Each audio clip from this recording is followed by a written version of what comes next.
Good morning, my brothers and sisters. Assalamu alaikum, shalom aleichem, peace be upon you. Today is our study on Islam. Oh, yes it is. First and foremost, everything that we're going to be going over today is provable historical facts. Don't take my word for it. I don't want you to take my word for it. I want you to do the study and find out that what I'm telling you is the fact, the truth. Second, if anybody gives you a book and says, this book you must live your life by, but you may never ask any questions about it, that is the moment you need to start asking questions. Oh, yes. The Bible, atheist after atheist has tried to prove the Bible wrong. And when they really do that deep dive, what happens? They become believers. Why? Because the Bible is infallible.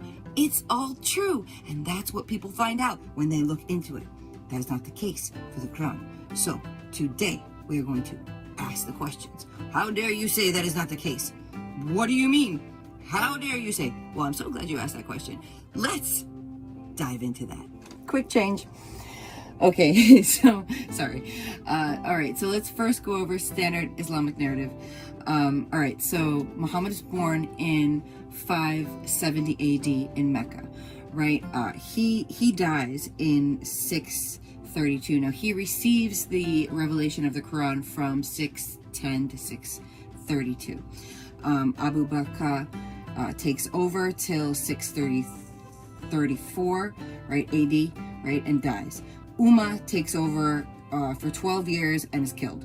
Then Uthman takes over for 12 years and is killed in 646. No. He takes over in 646 and is killed in 658.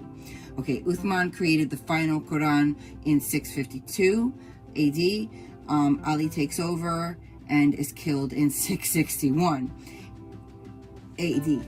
All right, so everything should have been solidified, right, in Mecca. Mecca, Muhammad, the Quran, everything should be done by 660, right? That's right. What should be the case, right? So, as far as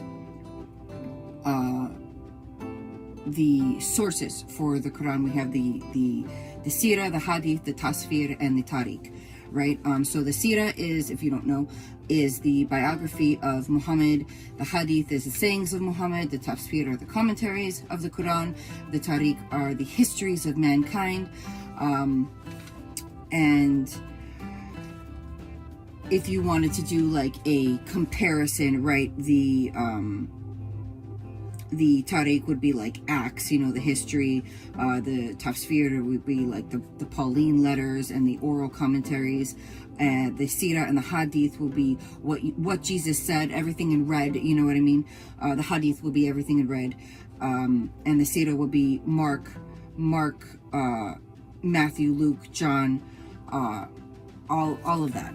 So the difference, right, with the Sirah and the Hadith and the Tasfir and the Tariq, right, compared to the biographies and written in Matthew, Mark, Luke, and John, right? Matthew, Mark, Luke, and John, they knew Jesus. They lived with him. They ate with him. They worked with him. They listened to. They lived and breathed him. You know, they were there. They saw with their eyes, right? This is not the case with the Sirah, the Hadith, the Tasfir, the Tariq. So let's look at our sources for that. Pardon me. Okay, our sources. All right, so we have Ibn Hisham, right, who we attribute the Sirah to. He is from Basra, which is 1,200 miles from Mecca. But he grew up in Cairo, which is only 990 miles from Mecca. We have, for the Hadith, we have Al-Bukhari, who is from Bukhara, which is 2,600 miles from Mecca. We have, for the Tafsir, we have Al-Tabari, and the Tariq, he is from Tabaristan, which is 1,700 miles from Mecca. None are from Mecca, all are from way further north. So this is really important to know about the sources here, right? So I'm going to give you some timelines, right? When these men died, right? So Ibn Hisham, he died in 833 AD. Al-Waqidi died in 835 AD. Sahih Muslim died in 875 AD. At-Tirmidhi died in 884 AD. Abu Dawood died in 899 AD. An-Nisai died in 915 AD. Al-Tabri, Al-Tabri, I'm sorry if I'm butchering these names, but Al-Tabri died in 923 AD.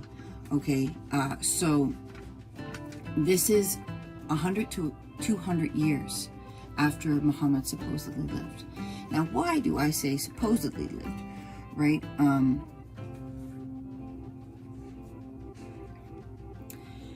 Because there's a fundamental problem with Muhammad, and that is that he was born in Mecca in 570 AD, but there is no conclusive evidence to suggest that Mecca existed in 570 AD. Now, I know, standard Islamic narrative says that it's the oldest city in the world, and that Adam and Eve lived there, and that Abraham and Sarah and Hagar and Noah lived there, and Daniel and the Sheba and Queen of Sheba and all these people were there. But the problem is there's no historical evidence to prove that Mecca existed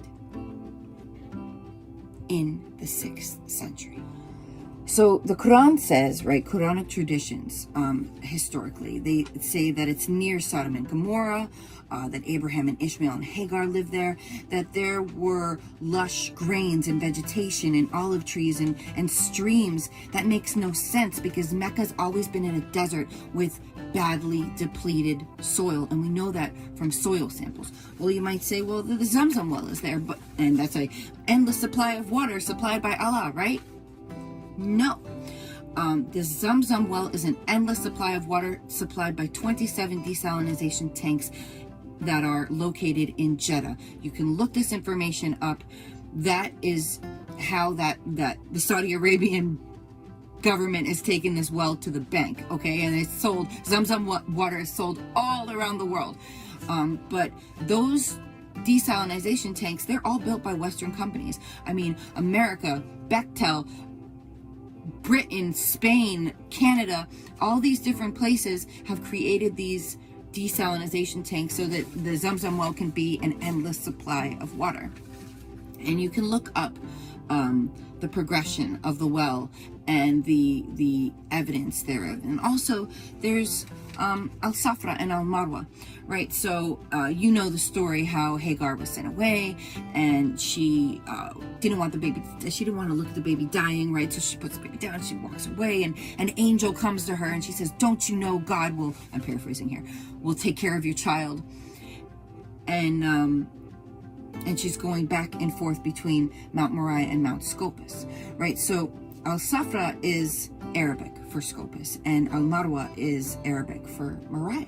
Now, where do we actually have Mount Moriah and Mount Scopus, right? We have them in Israel, correct, right? We have them in Israel. Now, in Mecca, you can go see these two mountains, Al-Safra and Al-Marwa. They are located in buildings. Do mountains go in buildings, or do buildings go on mountains? Buildings go on mountains, right? So these mountains that you can go see in Mecca are recreations, they're fabrications, they're the equivalent of if you go see the pyramids or the Eiffel Tower in Las Vegas, right? They're a smaller recreation of the original. They're a facsimile.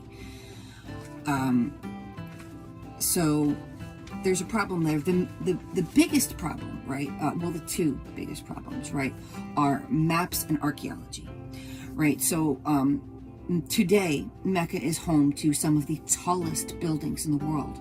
The clock tower in Mecca is the 4th largest building in the entire world, the 4th tallest building.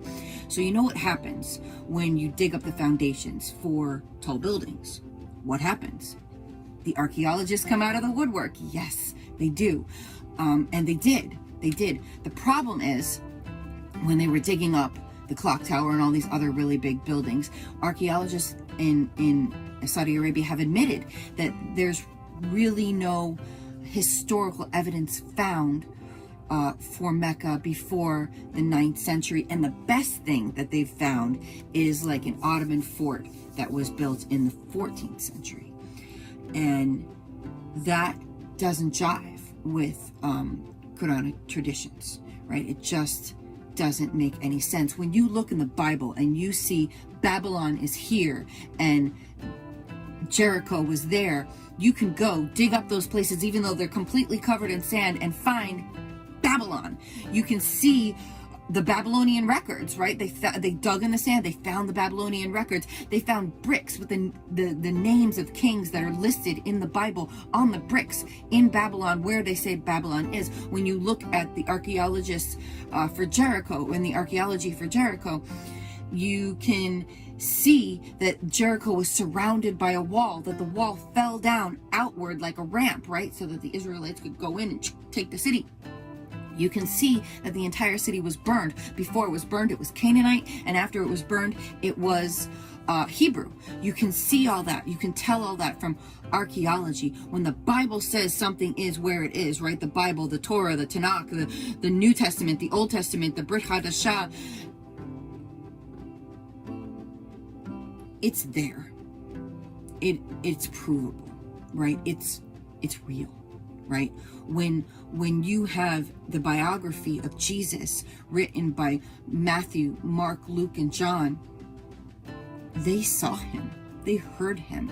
Their testimony is all the same, but varies so very slightly, but simply as someone would see it. You know, people see different things, you know what I mean? And so that the variations that you get in the testimonies that are saying this, it's what you would expect to find when you see two different people marking the same event that they both witnessed with their eyes, right? This isn't the case for the Quran. This isn't the case for Mecca.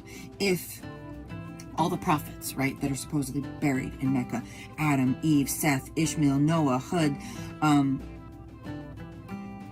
Salih, Hagar, Daniel, they say Daniel lived there, you know what I mean? He was in Babylon, right? Like, if these people lived perfect lives, the Queen of Sheba, right, and they died in a praying position and their bodies never decay, where are their bodies? Where are their bones? These things have never been found. If you go to Mecca today and you try to find the home of Muhammad or the tent of Amina bint, right? It's all boarded up and concreted up. Nobody can go in there. Why? To preserve it? That's what they're going to say, to preserve it. But no, that's not why. It's to keep out the archaeologists, to keep out the people who can verify, no, nobody is here. There's nothing to suggest historically that anybody was actually there. So where did it come from? Where did these stories happen? Let's get into that. Okay, so to understand the history of how the Quran actually came about, right? Because tradition says, standard Islamic narrative says that the Quran is unchanged and exists exactly as it does in the clay tablets in heaven. Now, first off, we know the Quran has been changed, right? And in fact, not only has been changed, there are 26 different variations of the Quran. And these are not translations, these are variations. Qurans written by different people throughout the world. And they differ, right? Now, how do we know this, that there are 26? We know this by the work of Hatun Tash. Hatun Tash was a beautiful Turkish missionary who was doing a missions trip in Northern Africa, and she goes to a bookkeeper and she says, I need a Quran to teach my students. May I have one, please? And he says to her, of course you can. Which one would you like? And she goes, what do you mean? Give me all of them. Well, now that's an oversimplification of the moment, but in reality what happened was she took this version that he gave her and she went home and compared it to her Hafs version, and she's looking at this verse and she's looking at that verse and she's like, this looks different, that looks different, and she's like, something's going on here. And so she goes to all of the different academic scholars that she knows, all the Arabic academic scholars that she knows all throughout the Middle East and all throughout the world, and she says, get me this version, get me that version, get me this version, get me that version. And she and these academics managed to collect 26 different Qurans, right? And all of them studied very diligently every single verse in these Qurans, all the Siras, and they were able to find over 93,000 variations in the texts. And these are not like words that mean the same thing for one thing. You like sin, trespasses, forgive us our trespasses, forgive us our trespasses, forgive those who trespass against us, forgive us our sins, forgive those who sin against us, forgive us our debts, forgive us our debtors. No. Are you getting virgins in heaven, or are you getting grapes, the young and tender fruit of the vine, right? Like, those are very different meanings. Different meanings means different theologies. Different theologies is a thing. This is very important, And so what had happened was, in Egypt, in Cairo, when they standardized tests, right? In 1924, they had standardized tests in Egypt, and they were getting back 30 different answers from all of these students. But the thing is, those 30 different answers were correct, because these students are made to memorize their family Qurans. And so all these answers are right, but they couldn't have this, right? So what they did was they used the Hafs version and standardized all the Qurans, and then Egypt took all the other Qurans and they threw them into the Nile River. No joke, they threw them into the Nile River. Forget the fact that there's Qurans all over the world, you know what I mean? So it worked well for them. In fact, it worked so well that in 1984 or 5, the Saudi Arabian government decided to do the same and standardize the Quran for the whole world, right? Using the Hafs version. But there are still other versions that exist, right? Like Hatun Tash found in Northern Africa. And so this poses a question, right? And a lot of questions, as you can look into that study. But how did the Quran come about? Now, to really understand this, you need to look at the caliphates and the historical evidence that we have in them. So, supposedly the first caliphate, the first Islamic caliphate, was Muawiyah. This is not true. Now, how do I know that's not true? Because, and I'll show you a picture right here, but I'm just gonna grab my trusty copy here. This is a coin, right? I don't know if this coin is owned by J. Smith, but it might be. That's Muawiyah's coin. That's Muawiyah's inscription. And over here you can see 1, 2, 3 crosses. So his coins with his inscription that says Mahmud, right? Mahmud being not a name, Muhammad, but a title, the praised one, with 3 crosses above it. That title, Mahmud, probably refers to Jesus Christ being the praised one. And since there are 3 crosses on it, that means he's a Christian. It also means he's not just any Christian, he's a Trinitarian Christian. He believes in the Father, the Son, and the Holy Ghost. Oh, yes, he does. So, what's going on here? Now, to really begin to understand what's happening, let's look at the coins for a moment, because they tell the story, and the best part of the story is really when we get to the second caliphate with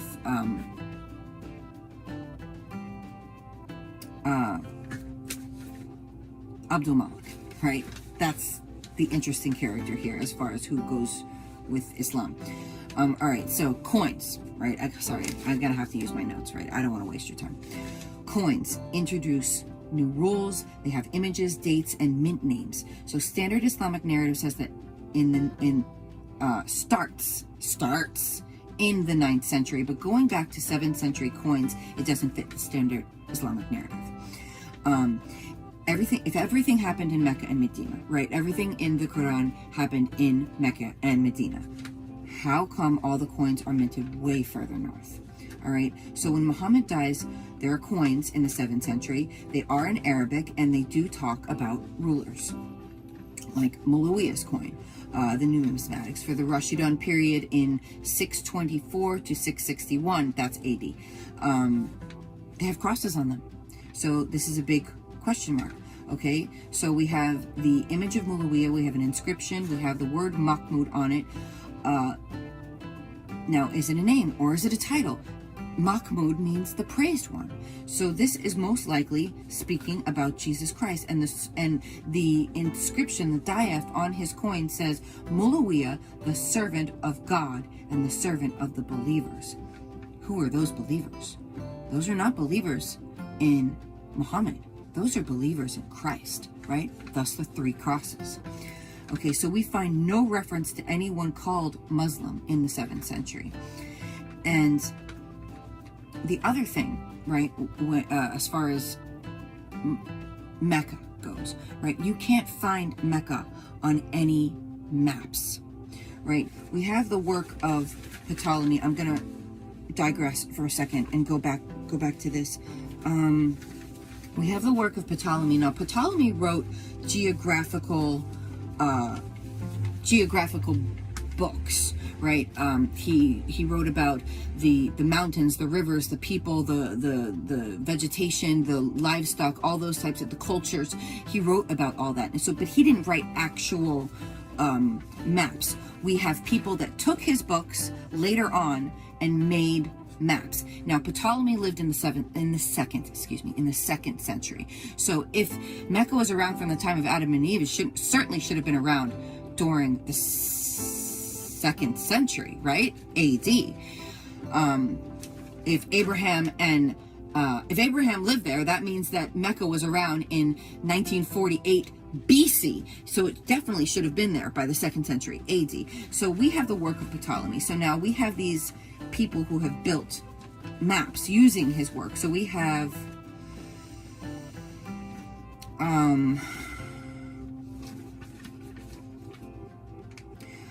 a map by Linhart Hall, Holle, in 1482 AD. Mecca doesn't exist on the map that he made from Ptolemy's 2nd century work.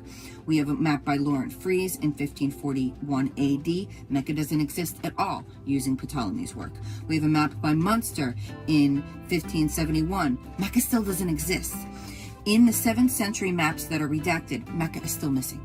So this poses a huge question, right? We also have the Qibla question, right? In the 1st century of Islam, all the Qiblas weren't facing Mecca.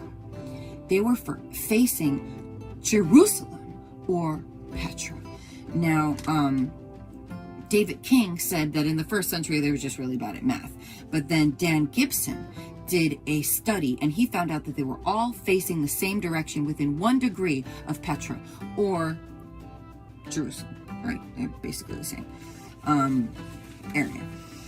So what is this saying, right? So let's go back to the coins, right? Because after Muawiyah, we have Abdul Malik. Now, Abdul Malik, let's talk about him for a second, all right, without the notes. Okay, so Abdul Malik had a massive caliphate, a massive kingdom spanning from Tripoli to Yemen.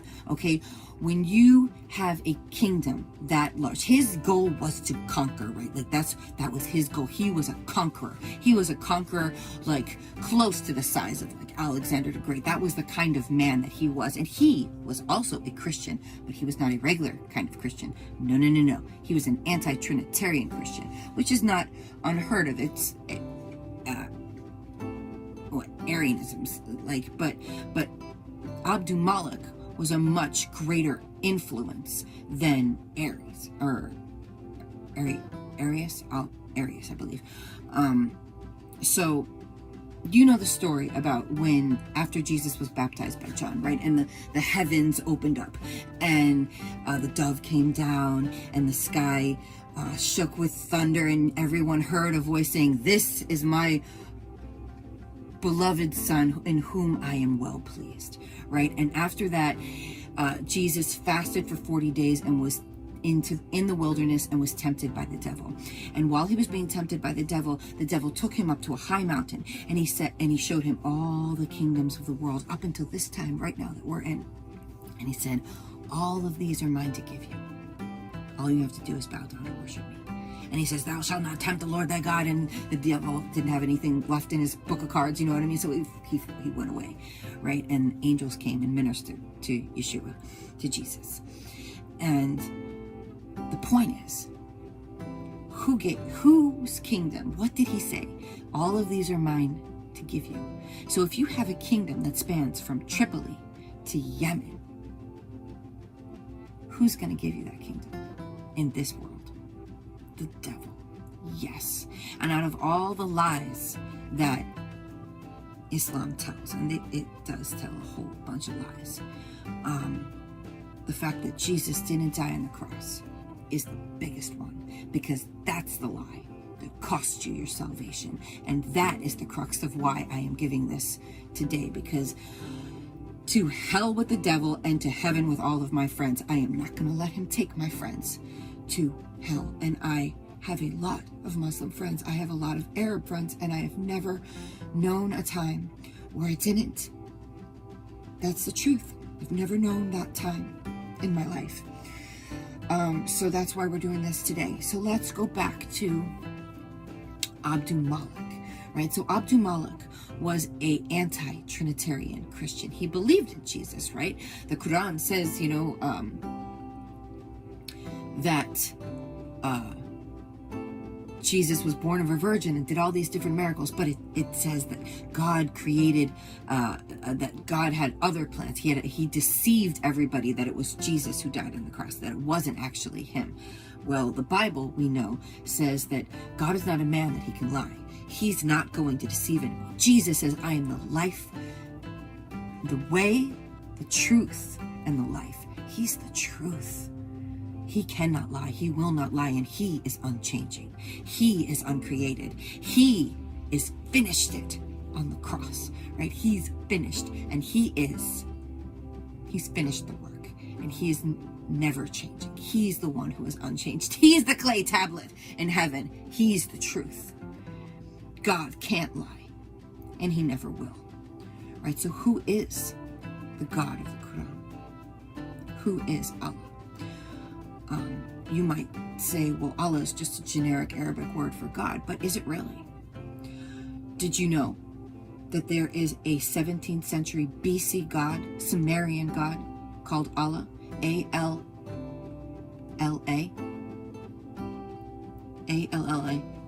right? And that is the Sumerian God of violence and revolution. That makes a lot of sense, doesn't it? So Abdul Malik, right?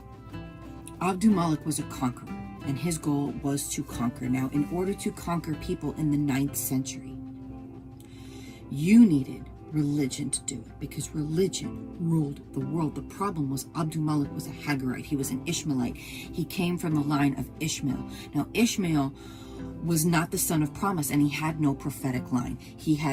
Ishmael had 12 sons. They were all great Arabic princes, and the whole Arab world spanned off of Ishmael. But they didn't have a prophetic line. The prophetic line went to Isaac, right? He was the one who was the son of promise. And in order to rule a people with religion, you need a book, you need a man, and if you need a place, right? So if Mecca didn't exist in the 7th century BC, when did it exist?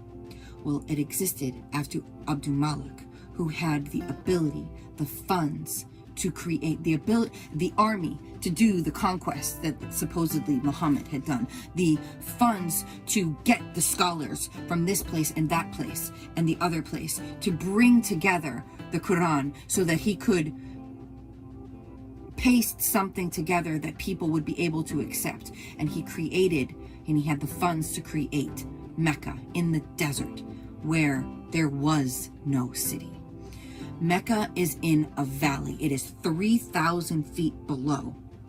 Why would you, right? Montgomery Watt's trade theory doesn't pan out, and we know this by the work of Patricia Cruna, right? Patricia Cruna lived, she actually died in 2015, but she spoke 15 different archaic languages, right? So she did what Montgomery Watt could not do. If you know Montgomery Watt's trade route theory, you'll know that the theory is that all trade went through Mecca, and then you took your goods through Mecca, and then you went on to Petra or wherever else it was you were going to go. But the question that Patricia Cruna asked was, well,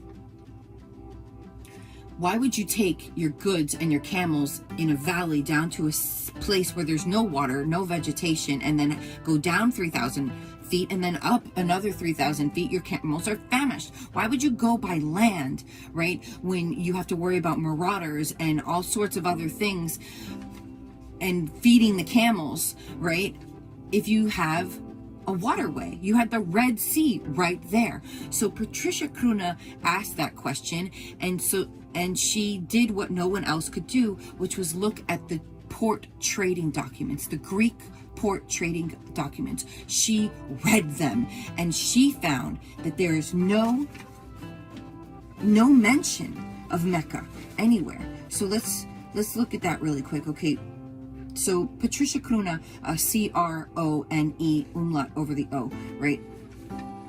She found in the Greek trading documents reference to Taif, which is southeast of Mecca, Yathrib, which later became Medina, Khaybar, but never Mecca. She found many lesser known port towns that are still there today from antiquity, but no one ever mentions Mecca. So Patricia Cruna wrote Meccan Trade and the Rise of Islam. She wrote that in 1987. And it debunks Montgomery Watt's trade route theory. She also wrote Hagerism. Now, she also asked the question, okay, well, maybe since Mecca isn't in any of these trade routes, maybe it's in some of the records from antiquity from some of these neighboring cities, right, or somewhere in the Arab world, right? So she looks at all these different literary references, and she finds no reference to Mecca whatsoever. In fact, the first thing she finds, the earliest literary reference to suggest Mecca existed was in 741 AD. That's 100 years too late, right? And that is the Apocalypse of Pseudo-Methodius Continuatio Byzantia Arabica. And that was during the early reign of Caliph Hisham. All right, so back to the coins. So we've got Muawiyah's coin, which poses a lot of questions, and then we have Justinian's coin and Abdul Malik's coin, right? There's his victory coin right there. I'll show you in the maps. You can look at all this stuff and stop and examine and assume. Okay, so let's go back to our notes on coins. All right. So when we look at Arab coins that are from the 6th and 7th century, they're all Christian, right, up to 680, and writing Mahmud while holding a cross, proving that Mahmud is the praised one, is a reference to Jesus, right? So in the 7th century, they were all Christian, Zoroastrians, or pagans. There's no Allah of Islam at that time.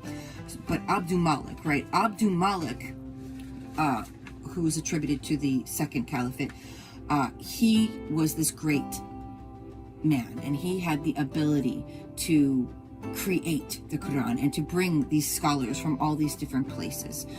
And in fact, if you look at the works in the Quran, you'll be able to see that they are from different places. I was listening to a lecture on this, and the lecturer was like, well, didn't Abraham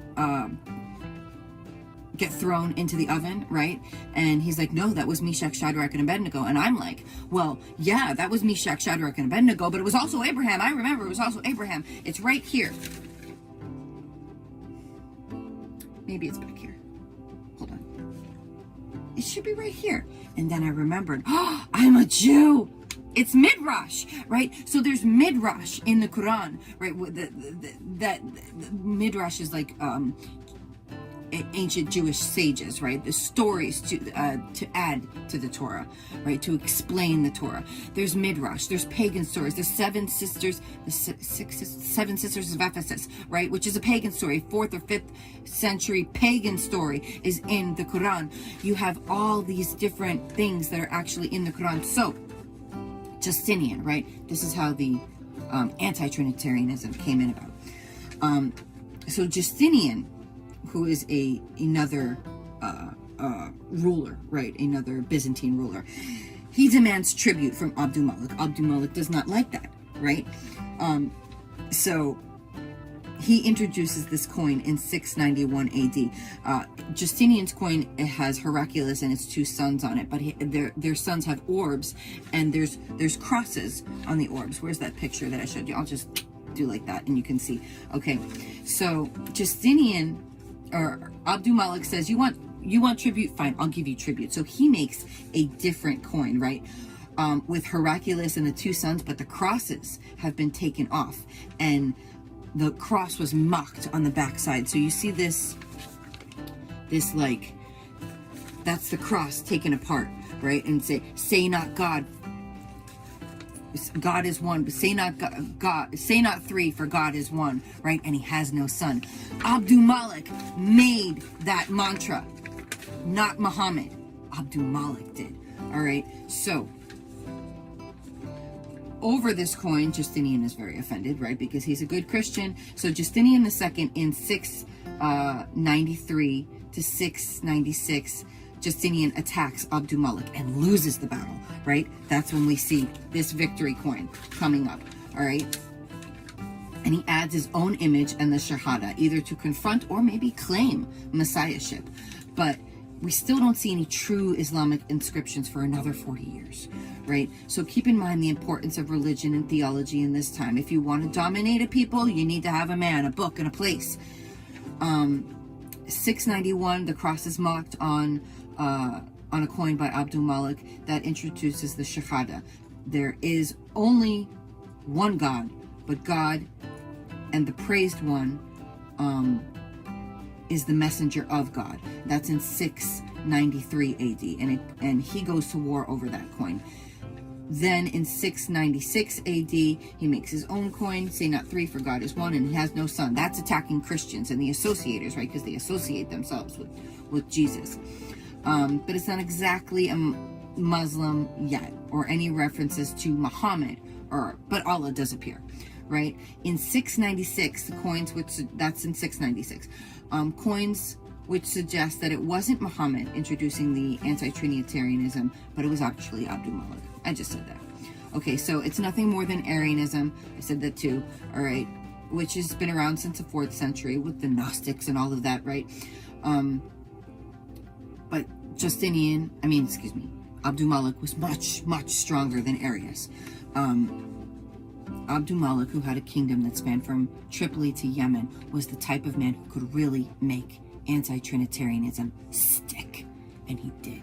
And he created the man. He created the book. He created the place. In Medina, right? Muhammad went into Medina, slit the throats of 800 Jewish men, and took their women and children as slaves. Do you do that with a prophet and a few followers, or do you do that with an army? Abdul-Malik had an army. The things that you attribute or can be attributed to Muhammad in the Quran are actually the conquests of Abdul-Malik. That's why there's such a hodgepodge of different things. So he borrowed from his neighbors. He took scholars from this place and that place. That's why there's no continuity in the Quran like there is in the Torah or the Bible. We also have the work of Gunther Lulling, and Christopher Luxemburg. This is really interesting. You got to look these people up. All right. So Christopher Luxemburg, right? He wrote the Syro-Aramid reading of the Quran, decoding the languages of the dark passages. So there's some Arabic in the Quran that doesn't even make sense if you speak Arabic, right? It just doesn't make sense. So Christopher Luxemburg, he broke new ground on the Quran, discovering that much of it comes from previous Christian lectionaries, homilies, and hymns written in Syro-Aramaic. Then he interposed into the Arabic letters later on. He was known throughout the academic community for the Syro-Aramid reading of the Quran. So basically, he took out all of the symbols and the diacritics for the Arabic, and he put in the Aramaic, and bam, it made sense. All of it made sense. Okay. Also, we have the work of Gunther Lulling. All right. So Gunther Lulling noticed the beautiful poetry in the Quran and said, "I've seen that before." So he took those 5 dots off and took the 3 vowels out and replaced them with Syriac Nabatean dots and put the Syriac vowels in. And guess what he found? That the beautiful poetry of the Quran were Christian hymns written by Christians about Jesus Christ, i.e. Saint Ephrem, right? He was a Syrian, Saint Ephrem the Syrian, right? And he died amongst others in the 4th, 5th, and 6th century. So Gunther Lulling was a pioneer in the study of early Islamic origins. He reconstructed comprehensive pre-Islamic Christian hymnals hidden in the Quran, taken from Syriac, 5th and 6th century Christian hymns. His 1970 PhD thesis received Exibus Opus, which is like the highest honor you can get in German academia. And then he was promptly kicked out of academia, right? He wrote A Challenge to Islam for Reformation.